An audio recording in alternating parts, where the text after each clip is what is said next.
What is going on, everybody, and welcome back once again. My name is Jordan, also known as JMonster. I want to thank you for taking time out of your busy day to join me for something a little bit different and a little bit special. Now, this is not going to be a replay. This is more of an announcement video. So if you're hanging around for a replay, don't worry. There are some on the way. You're just going to have to wait for a little bit. I think there's going to be a faction guide that comes out first. But in any case, I digress. One of the things I've always strived to do with my channel is to foster a sense of community and to get people involved in one way or another. So starting now, something that I'm going to do this every week. I'm going to be posting a challenge army for 3rd Age Reforged. Now, the challenge armies are going to be a little bit different. It's not going to be your bog standard, this is what everyone is using in the meta sort of thing, because it's not a challenge. That's just, you know, kind of par for the course, the way things are happen to be. I want to kind of shake up the meta a little bit by coming up with some, in my opinion, creative but still viable comps. So I won't make garbage armies and expect you to do well with them, because that's just not fair, and it's an exercise in frustration for everybody. So if I post a challenge army, it will be, at least in my opinion, as one of the stat developers and someone who spends a lot of time with the mod, it will be viable. It will be something that can be useful, at least in certain situations. Hopefully, I'm going to try and make them as generally useful as possible, so that it's not like you can only take this army against Lindon and that sort of thing. I'm not going to try and railroad you. I want to make a generally useful comp that's usually a bit different and kind of plays into a bit of a theme in terms of composition. So, that being said, let's take a look at this week's challenge army, and this is going to be something that let me just get this out here. The hotfix date has been set. There's the stat hotfix date has been set for Friday. So starting Friday, you're gonna have the weekends to go over this, and then I'll get them posted. But normally I'm gonna try and put up new armies on a Sunday, but that's just the way it's gonna work this time around. But starting on Friday, this is the kind of army that I want to see you guys try and use. And if you guys send me a challenge replay, I will boost that basically to the front of the queue, depending on circumstances. And that replay will be posted regardless. I mean, they're going to be challenge replays. This is an opportunity for the community to kind of show off, I guess, their skills in a way, and to really create some cool stuff. So, obviously, there's going to be some mitigating circumstances here. I know I'm kind of rambling on a little bit, but bear with me. Let's say I get 10 challenge replays in a week. Obviously, I won't be able to do 10 replays. I've never done 10 replays in a week, and I don't want don't want there to be a huge backlog. So that week's challenge, assuming that you guys, don't send it to me on like a Sunday or something, please don't send it to me on a Sunday, because I'll never be able to get a challenge replay up for that week if I get sent a replay on a Sunday. So, give me a couple days before the end of the week so that I can get it up.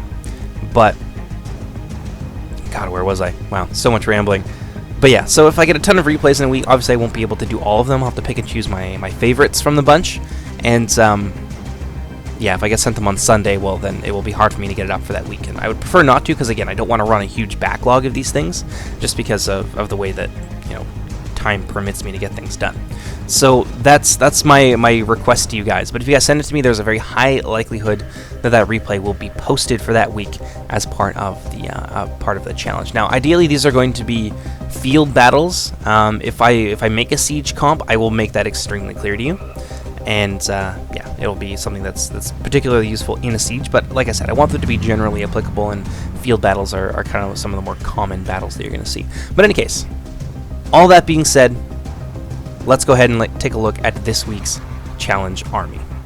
Now we're going to be playing as Rhun, and this is going to be on the new hotfix. So let me explain a little bit as I go through this about what you can expect to see here. So this is going to be a cavalry focused army. So if you are not comfortable with cavalry, maybe this is a really good opportunity for you to step outside of your comfort zone and to try something a little bit different, to challenge yourself with this challenge army, as it were. So this is going to be heavy on the cavalry. Easterling clan chiefs are actually getting a nice little buff. So they're going to be going now. This is on the test build, by the way. So the unit kind of cards here haven't been updated. So they actually have 3 melee skill instead of 2. So they're a little bit better able to handle themselves in close quarters. And these guys are spear cavalry. So they're very good as support units or for trading effectively with other cavalry. Then you've got your Loke Unesrim, who have actually gone up to 8 skill. So they're a little bit tankier in melee, and of course they've got their 11 armor. So Rhun is getting some fairly nice but like light and targeted buffs for certain units. in the new little stat hotfix that's coming out. I'm not sure what we're calling it. I think it's like 0.96.1 or something like that, but I don't want to, you know, get too confusing. Now, because we have so much cavalry, it is going to be a little bit cheaper on our infantry line. So we're going to go for more cost-effective numbers rather than some of the harder-hitting units like the low gap rim or the low flag rim. But nonetheless, still a pretty decent army. So you're going to have your Easterling clansmen there as support.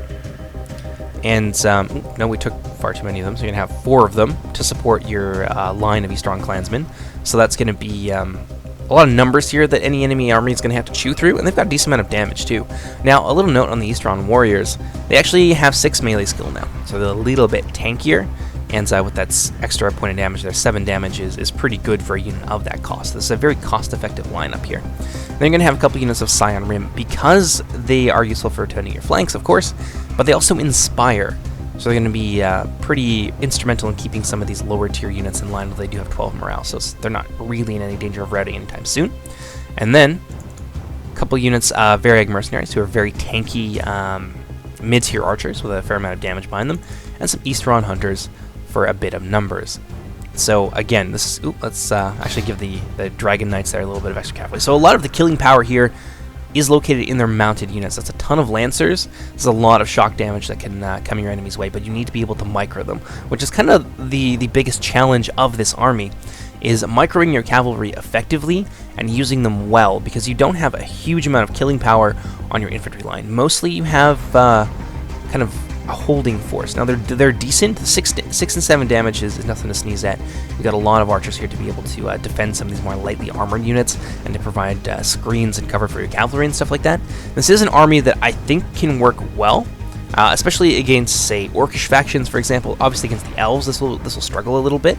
So maybe kind of pick your battles a little bit there. If you're playing against a bunch of elven players, then maybe you don't want to use these militia units, and you don't want to use an army that's a little bit more like this one that's got a lot of kind of lower tier units in it, just going for a more cost-effective approach. It doesn't always work well against the elves. So yeah, it could be decent against a lot of man factions, a lot of Orcish factions, and things like that. So I am looking forward to seeing your guys' tactics and how you employ this. Hopefully, this is, in my opinion, this is a decent army, but, you know, hopefully I'm not, like, hamstringing you here. But yeah, if you guys send me replays using this army, I will make sure that they get up post-haste. But in any case, my name is Jordan, also known as JMonster. I hope you guys are excited about this new kind of challenge as I am, and I'll see you next time. Take care, everybody. Bye-bye!